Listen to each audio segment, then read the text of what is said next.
樂天證券香港同你精密策劃環球外匯投資策略。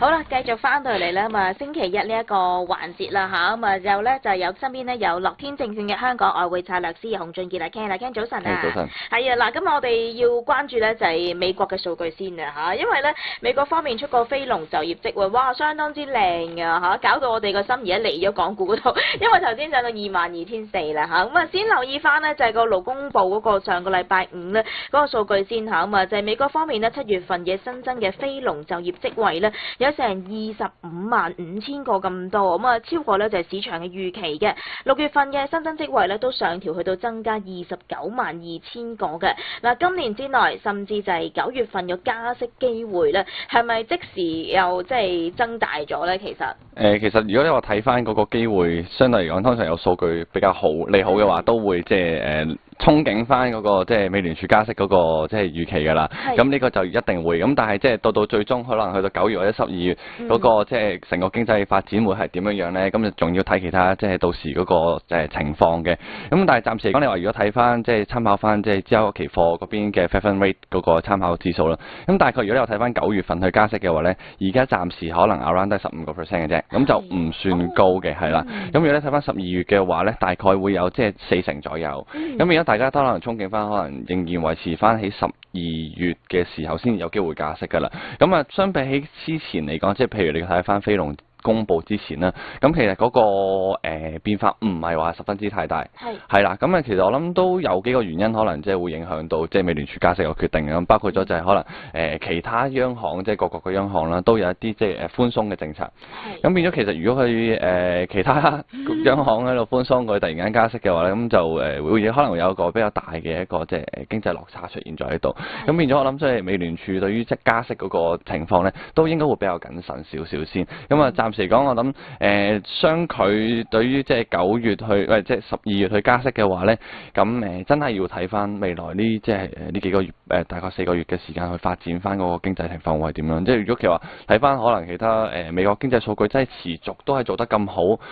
咁我哋先至可能即係認為即係美聯儲有機會喺年底加一次息咯。咁啊，你話睇翻用嘅話，其實今次同上一次都做得幾好嘅。咁啊，已經好似抹走咗可能即係上2個月嘅38000嗰個即係嗰個數字㗎啦。咁失業率方面都唔錯嘅。咁啊，都係即係維持翻5% 以下。咁啊而嗰個即係平均時薪增長亦都係即係好過預期添啊。今次有0.3%唔錯㗎啦。咁變咗其實就成個美國經濟啦，都係一如即係我之前所睇嘅，都係其實都唔錯，咁但係即係你話對於即係經濟好，係咪真係有需要加息？咁啊，真係即係美聯儲嘅官員去最後尾做翻個決定咯。嗱，其實咧就市場對於個加息嘅即係機會咧，有好多係揣測嘅，因為除咗睇數據，嗱以往咧就大家話啊，如果你去賭個市場究竟升定跌咧，你根據嗰個數據咧，其實就比較容易啲去即係揣摩到。不過而家好得意啊，所有嘢咧都係相反咁諗。如果一出一個好嘅數據嘅話咧，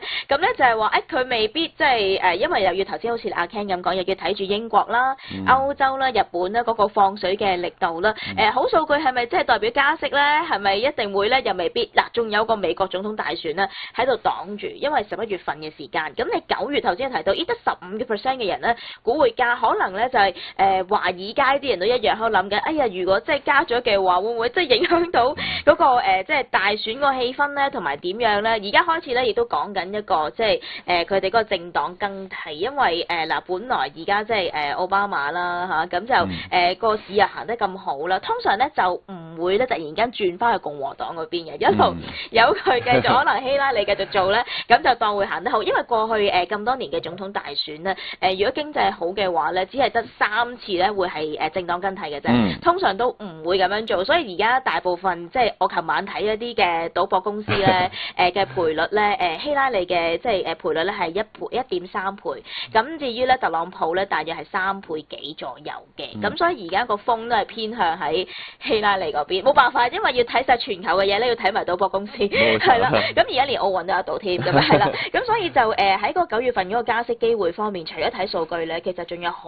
多嘢會左右住，甚至有人話而家12月嗰個加息機會都未必會有喺度嘅。以你哋自己估咧，今年會唔會仲加一次，一定係直情即係唔加㗎啦咁樣？咁其實我一直都睇美聯儲應該需要加息嘅。咁如果其實我都仍要保留翻12月加息呢一個機會，咁我完全唔會排除12月進行加息嘅。咁當然你話即係啱選完大選又進行加息，會唔會有啲影響？咁我諗即係始終因為即係聯儲局都係一個即係獨立部門，係睇翻成自己嘅經濟去處理翻呢個即係加息啊，或者控制翻成個即係銀行上面嘅風險等等。咁變咗係有機會係即係進行翻呢一個加息嘅。咁我唔排除呢個可能性。不過如果特朗普選咗，我唔排除佢唔會獨立性。咁當然呢個可能性到時又會低啲啦。係啊嚇，咁我另外睇埋個美匯指數先啦。哇，因為咧即係上個禮拜五咧，由95.5就升到96.2嘅，其實嚟緊係咪會更加強勢咧？其實有機會即係反覆向上先嘅，咁但係即係暫時嚟講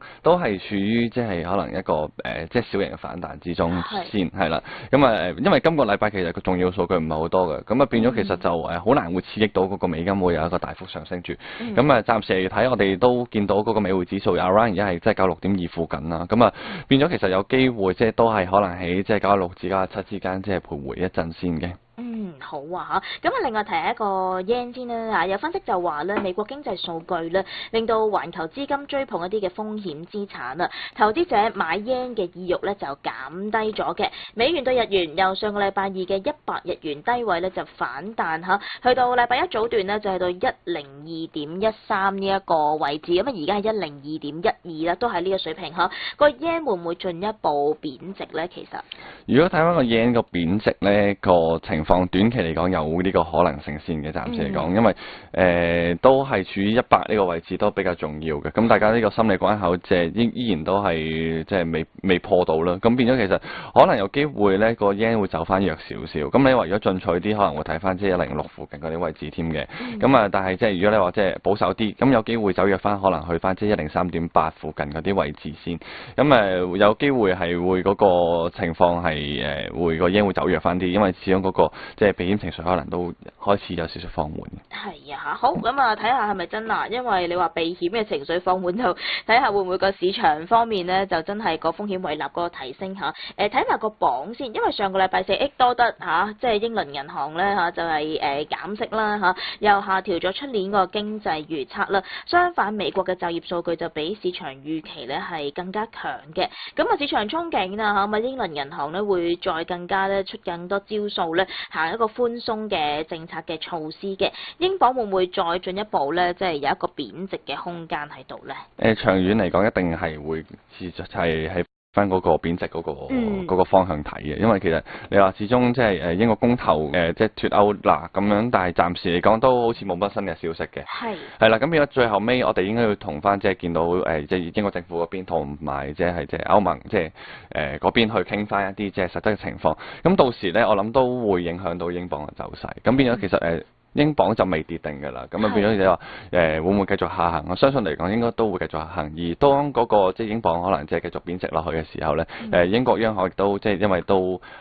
英鎊貶值係因為即係個經濟走差啊嘛，咁變咗係即係當地嘅英國央行都係有機會係再進一步可能減息啊，或者擴大個資產購買規模啊，或者用其他更加多嘅無論係財政啊，定係或者貨幣政策去即係刺激翻個經濟咯。咁變咗即係英鎊走弱嗰個機會係仍然都係十分之大。係嗱，而一個鎊咧，其實都一路企住喺即係1.3呢一個嘅即係水位啦。而家係1.3095呢一個位置。如果對港紙即係10.3啊、10.4啊呢啲咁嘅水平，但係英國方面咧，其實7年嚟首次減息啦。其實喺即係上個禮拜我哋睇到啦。嚟緊其實係咪冇乜招數？即係除咗去寬鬆之之外，冇乜其他嘅招數可以再做咧，令到自己個經濟比較感覺上比較穩陣啲咧。其實我諗佢暫時就唔會話短期內再次有一啲比較大嘅招數出嘅。我諗今次去即係推出一啲即係可能擴大資產規模或者減息行動，都係可能穩定翻當地嘅一啲即係投資氣氛啊。係啦，咁同埋即係刺激翻即係一啲即係失去咗一啲嘅即係經濟嘅一啲機會咁樣樣。咁變咗係暫時嚟講係穩定翻嗰個英國嗰個經濟先嘅。咁你話再進一步嚟講，我諗短期內唔會再有呢啲即係措施住嘅。咁其實我唔憧憬佢下個月有機會再減息咁樣啦。咁啊變咗其實我諗佢再次推行一啲比較大嘅量寬啊，或者可能個刺激經濟嗰啲嘅措施嘅話咧，有機會係可能去到年底。或者年底係啦，或者年底嘅，咁啊甚至乎可能去到即係出年嘅年頭會陸陸續續先至推出翻一啲比較大嘅措施咯。因為如果咁早就即係出晒啲招，冇錯啦，咁就會即係嘥咗啲子彈咁。係，因為我覺得英國嗰方面都唔急嘅，其實即係佢好似感覺上自己有自己個盤算啦，就唔係好睇其他人咁就譬如日本就比較頭痕啲嘅，日本始終要即係睇住美國嗰個情況，所以你話佢點樣行？佢自己都要有好多嘅考慮嚇。咁我哋睇埋個人民幣先，因為就嚟811今日都8月8號啦嚇，匯改嘅即係一年啦。因為上一年嘅8月11號咧，就係人民幣嘅中間價咧，話低開成2%咁滯咧，就震驚咗個市場。咁啊，另外留意下咧，就係人行咧就喺禮拜日就公布啦，7月底嘅中國外匯儲備咧，大約係32000億美金嘅，按月跌咗41億美金。6月份咧就係按月增加咧就134億美金。嗱，雖然維持就越升越跌嘅反覆嘅情況，不過跌幅就略為輕微翻啲嘅。人民幣嘅走勢係咪而家都係處於個要維穩嘅狀態咧？因為見到嚟緊即將會進入 SDR 啦，咁喺10月嘅時間啦，都相當之近啦。咁啊見到內地方面咧，而家對於即係降準降息嗰個即係諗法咧，都比較係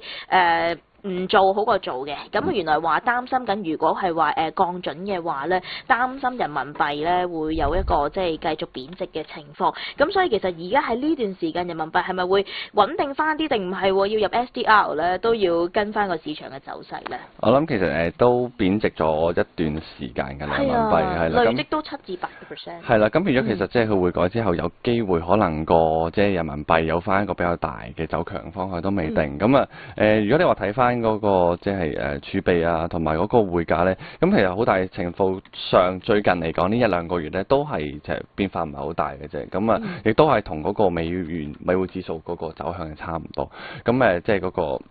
即係相對嘅個情況。咁變咗其實暫時嚟講咧，可能就冇乜話太大嘅消息去刺激翻個人民幣嘅走向咁樣住，咁變咗成日或者係匯改之後有機會先至可能做翻一個比較大嘅調整，因為其實你呢個稅位其實睇翻即係可能係2016年嘅年頭嘅一啲位置附近㗎啦，咁啊變咗其實都相對嚟講有一啲阻力嘅啫，因為如果睇翻美元對離岸人民幣，咁大概即係喺6.7附近嘅位置，6.75嗰啲位置咧，咁其實都係會有一個比較明顯嘅阻力，咁有機會咧即係美元對離岸幣有機會回落翻一啲比較即係重要位置，可能先回落翻6.5附近嗰啲位置，咁啊到時即係可以先至再睇翻實質個情況。但係我哋見到人民幣個鋪咧喺香港咧，其實都跌咗大約3成咁多，即係自從舊年到而家，因為大家都驚人民幣會有一個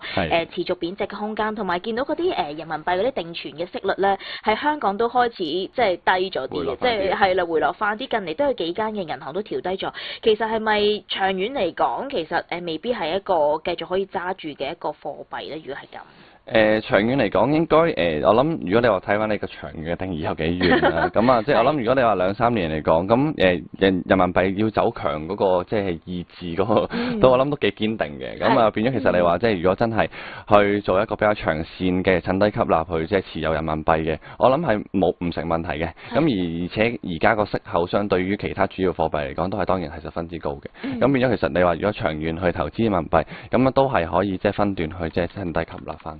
好啊，咁啊要留意。另外問多少少個澳紙啊，因為個澳紙原來唔知係咪近嚟啲朋友去澳洲啊，咦原來對即係港紙咧去翻差唔多6算嗰啲咁嘅水位㗎啦。咁會唔會繼續向上咧？睇翻個情況。其實如果嗰個澳洲紙咧去翻0.77附近咧，即係而家 around 都係嗰啲即係接近嗰啲位置嘅。咁變咗其實咧，如果一路都唔穿0.77或者0.78咧，應該係會有一個比較大嘅阻力嘅。咁你會見到其實上個禮拜澳洲紙進行減息咧，嗰個澳洲紙反而升翻。咁但係你話呢啲好消息都即係呢啲差嘅消息都出現之後都反彈啦，咁變咗有機會咧係即係短期會有翻個回落先嘅。好啊，咁啊唔使咁擔心住啊。如果去旅行嘅話，好啦，咁啊傾到呢一度先。咁啊恒指方面升緊261點啊，22,406點嘅。咁啊同阿 Ken 傾到呢一度，咁啊下個禮拜再傾啦。拜拜。